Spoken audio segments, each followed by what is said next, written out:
يخرج منها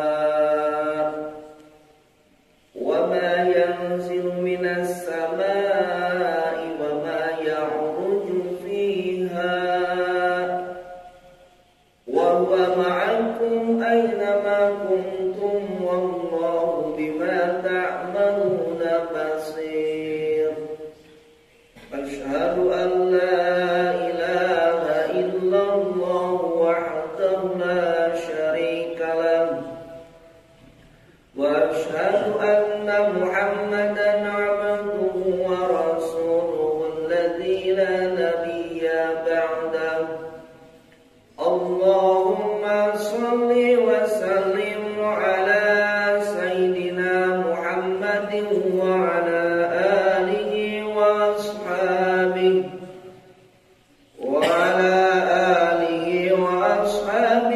أهل البصر بالدين والعلم بكتاب الله المبين أما بعد فيا أيها الحاضرون اتقوا الله حق تقاته ولا تموتن إلا وأنتم مسلمون أعوذ بالله من الشيطان الرجيم بسم الله الرحمن الرحيم قد أفلح من تزكى وذكر اسم ربه فصلى بل تؤثرون الحياة الدنيا والآخرة خير وأبقى Al-ayat Sadaqallahul Adzim Sadaqallahu Nabiyul Karim wa nahnu ala dzalika minasyahidin wa syakirin walhamdulillahi rabbil alamin.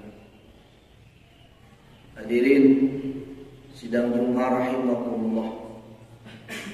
Pertama-tama marilah kita panjatkan puji dan syukur kehadirat Allah yang Maha Ghafur, yang alhamdulillah berkat kudrat dan irodatnya lewat deretan tanjiji qadim dan tanjiji hadisnya, pada kesempatan kali ini kita masih diberikan nikmatul ijad, nikmatul iman wal Islam, sehingga pada kesempatan kali ini kita bisa melaksanakan sholat Jumat berjamaah. Salawat beserta salam semoga tercurah limpahkan kepada Habib tertinggi anti korupsi, Habib termulia anti durhaka, yakni Habibana wa Nabiyana wa Maulana Muhammadin sallallahu alaihi wasallam. Juga tidak lupa kepada keluarganya, kepada para sahabatnya, kepada para tabi'in, atba'u tabi'innya, sampai kepada kita sebagai pengikutnya. Semoga kita mendapatkan syafaatul uzma di yaumil qiyamah. Amin ya Allah ya rabbal alamin. Hadirin jamaah Jumat rahimakumullah. Insyaallah pada kesempatan khutbah kali ini saya akan menjelaskan, beberkan ayat Allah Subhanahu wa taala yang termaktub di dalam surah Al-A'la, ayat mulai dari ayat ke-14 sampai ayat 16, bahwa yang intinya di dalam ayat tersebut qad aflaha man tazakka. Di sana ada kata tazakka.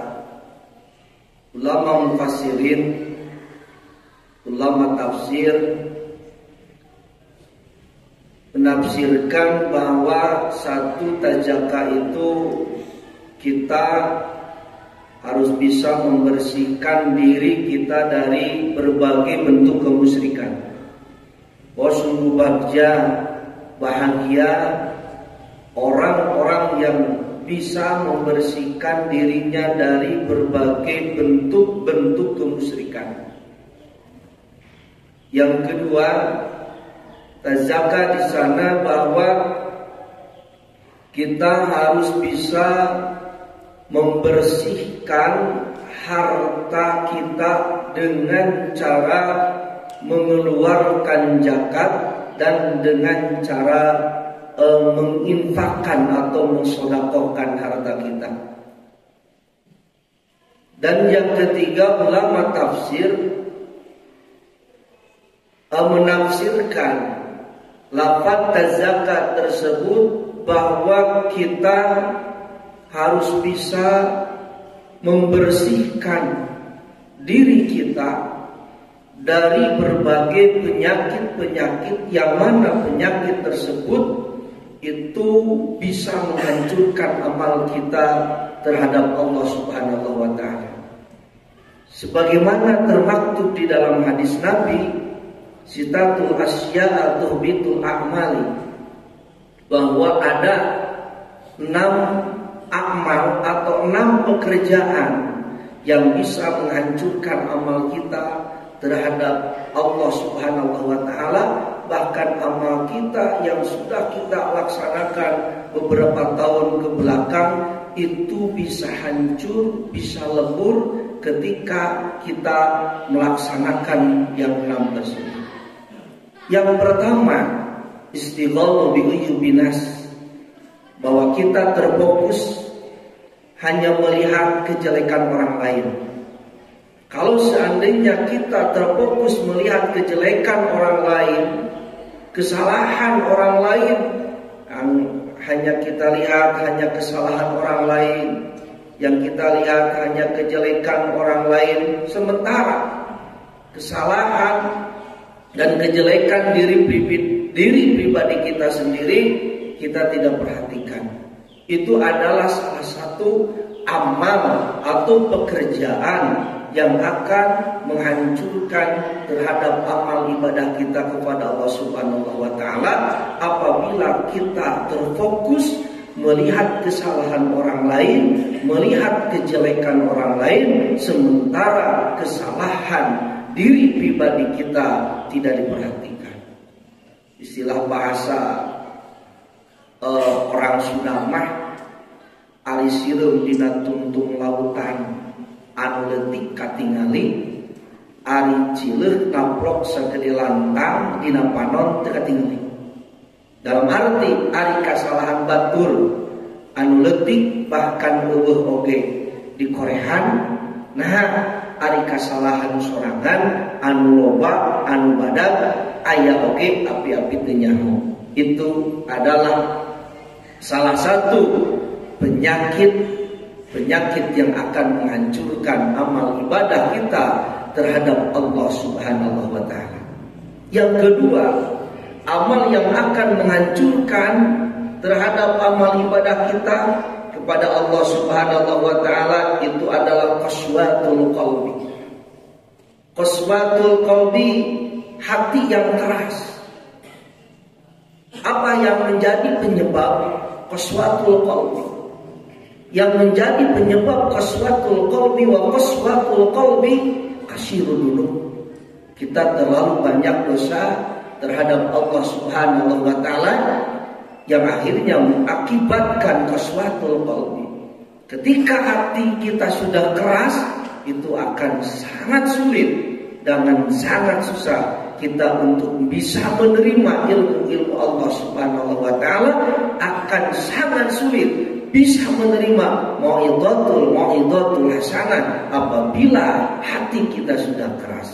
Tapi dengan catatan dari apa yang menjadi penyebab kerasnya hati kita, yang menjadi penyebab kerasnya hati kita itu adalah kasyirudul.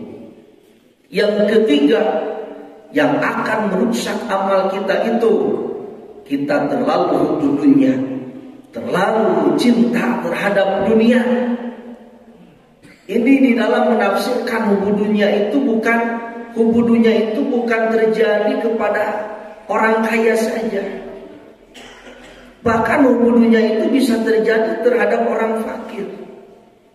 Bahwa yang disebut dengan hubbu dunia itu orang yang selalu hatinya ingat terhadap dunia. yang hatinya selalu ingat terhadap dunia, dan yang paling utama dunia dibawa pas ketika kita beribadah kepada Allah Subhanahu wa taala. Ya contoh kecil, kita sedang sholat Allahu Akbar, yang terbayang bukan akbarnya Allah, yang terbayang bukan agungnya Allah Subhanahu wa taala, tapi harta. Yang terbayang bukan agungnya Allah, tapi jabatan. Yang terbayang bukan agungnya Allah, tapi tahta. Itu termasuk hukum dunia. Walaupun pangkatnya luhur, walaupun jabatannya tinggi, kedudukannya tinggi, tapi ketika mereka beribadah kepada Allah Subhanahu wa taala, semua jabatan, kedudukan disimpan dulu. Ketika kita beribadah hanya teringat kepada Allah Subhanahu wa taala, itu tidak termasuk kepada kategori hulunya, walaupun dia itu jabatannya tinggi, hartanya banyak. Walaupun dia itu orang miskin, tapi kalau misalkan ketika beribadah kepada Allah Subhanahu wa taala, yang ada di dalam benak pikirannya, yang ada di dalam hatinya hanya dunia, berarti itu termasuk ke dalam kategori mereka itu adalah hubbud dunia, orang yang terlalu cinta terhadap dunia. Bukan berarti kita tidak boleh mempunyai dunia. Termasuk yang dimaksud dunia itu bukan itu. Bukan kita tidak boleh banyak harta, bukan kita tidak boleh mempunyai jabatan, tinggi jabatan, bukan. Tetapi apabila kita beribadah kepada Allah Subhanahu wa taala, dunia terus menempel di dalam hati kita dan teringat di dalam pikiran kita, itu termasuk hubbud dunia. Dan yang keempat, kilatul haya,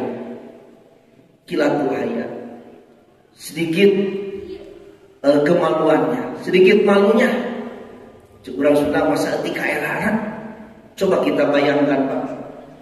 Coba kita bayangkan sekarang situasi di akhir zaman ini.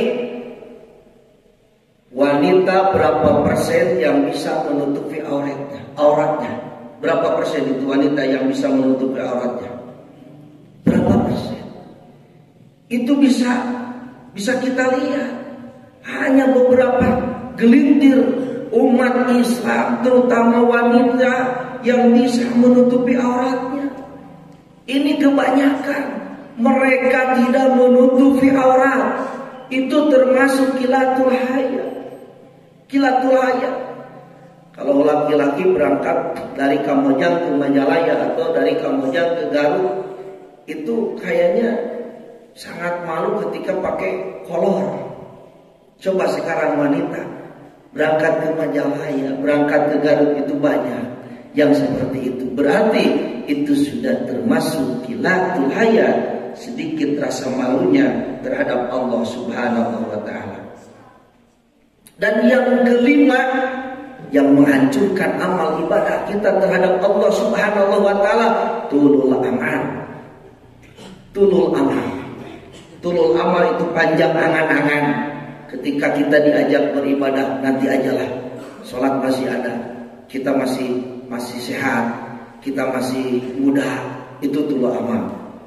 Ketika kita diajak berangkat ke pengajian, oh nanti aja, kita masih muda, banyak orang tua. Nanti kalau kita sudah tua baru kita berangkat ke pengajian. Itulah termasuk tulul amal. Dan yang keenam, amal yang menghancurkan, pekerjaan yang menghancurkan amal kita terhadap Allah Subhanahu wa taala, itu adalah wadh-dhalimu la yantahi. Kita dolim, kita melakukan kedoliman, terus melakukan kedoliman kepada orang lain, selalu dolim terus terhadap orang lain. Itu diantaranya amal yang akan, pekerjaan yang akan menghancurkan amal kita terhadap Allah Subhanahu wa taala. Itu dari tafsiran Az-Zakah, bahwa diantaranya orang yang mendapatkan kebahagiaan di hadapan Allah Subhanahu wa taala. Satu, man tazakka adalah orang yang bisa membersihkan dirinya dari penyakit-penyakit hati. Itu adalah penyakit hati yang akan menghancurkan ibadah kita kepada Allah Subhanahu wa taala. Yang kedua, bahwa ciri orang yang mendapatkan kebahagiaan pada karsma rabbihi fasholat. Lisannya mereka selalu berzikir kepada Allah Subhanahu wa taala, baik dikrun bilisan, baik dikir dengan lisan, atau dikrun bil qalbi, dikir dengan hati. Walaupun lisan tidak berbicara, tetapi hati kita berbicara, tapi hati kita terus teringat kepada Allah Subhanahu wa taala. Dan kategori dikrun itu yang ketiga, ada dikrun bil arkan, bahwa kita harus dikir, mengingat kepada Allah Subhanahu wa taala dengan seluruh anggota badan kita. Pertanyaannya, bagaimana kita berzikir dengan seluruh anggota badan kita terhadap Allah Subhanahu wa taala? Dikir dengan seluruh anggota badan kita terhadap Allah Subhanahu wa taala. Seluruh anggota badan kita harus dipakai takonuh ibadah kepada Allah Subhanahu wa taala. Jangan sampai ada satu pekerjaan, jangan sampai ada satu aktivitas yang tidak jadi ibadah kepada Allah Subhanahu wa taala.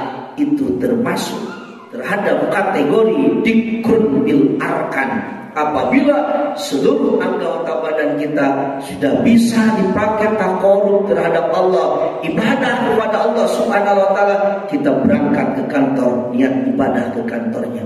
Kita berangkat ke kebun, niat ibadah ke kebunnya. Kita berangkat ke pabrik, ke sawah, kemana saja aktivitas kita. Kita berangkat ke sekolah, mengajar.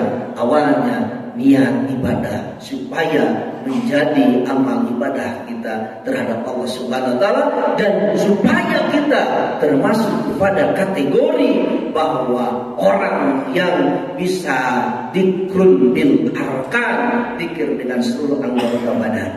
Dan yang ketiga, bahwa orang yang mendapatkan kebahagiaan dari Allah Subhanahu wa taala itu adalah bal tu'syirunal hayatad dunya wal akhiratu khairum wa abqa, bahwa orang yang bisa mengutamakan kepentingan akhirat dan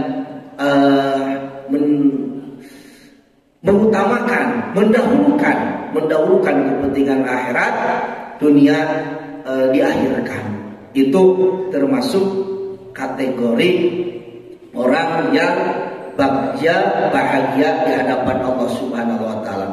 Orang yang bisa memilih dan mengutamakan kepentingan dunia, kepentingan akhirat daripada kepentingan dunia, itu termasuk orang yang bahagia. Dan mudah-mudahan kita semuanya termasuk kepada kategori orang yang tiga tadi, dan supaya kita bisa termasukkan kepada orang-orang yang bahagia di hadapan Allah Subhanahu wa taala.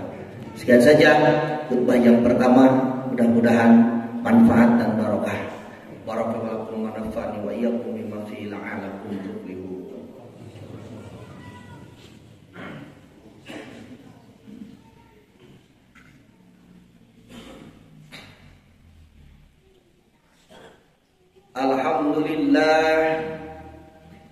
Alhamdulillahilladzi habbabal mujahidina minal ansari wal muhajirin wa nasarahum mu'alimin wal muta'alimin alladzina yujahiduna fi sabili rabbil alamin.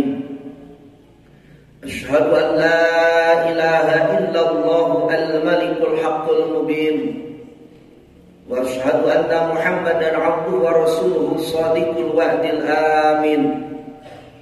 Allahumma fasholli ala sayyidina Muhammadin wa ala alihi wa sahbihi ajma'in. Amma ba'd. Fa ya ayyuhal hadirin, ittaqullaha haqqa tuqatih wa la tamutunna illa wa antum muslimun. A'udzu billahi minasy syaithanir rajim. Bismillahirrahmanirrahim. Innallaha malaikatahu yusholluna 'alan nabi. Ya ayyuhalladzina amanu shallu 'alaihi wa sallimu taslima. Amin. Allahumma ighfir lil muslimina wal muslimat wal mu'minina wal mu'minat al ahya'i minhum wal amwat. Allahumma ansur juyusal muslimin wa azakiral muwahhidin wa ahlikil kafarata wal dhalamata wal musyrikin a'da'ana a'da'aka a'da'adin. Rabbana atina fid dunya hasanah wa fil akhirati hasanah wa qina adzabannar. Wa sallallahu ala sayyidina Muhammadin wa ala alihi wa sahbihi wasallam. Walhamdulillahi rabbil alamin. Ibadallah innahu yuhibbul wal ihsan wa yudhil qurba wa yanha 'anil fahsya'i wal munkari wal baghi ya'idhukum la'allakum tadhakkarun. Astaghfirullaha wa atubu ilaih. Assalamualaikum.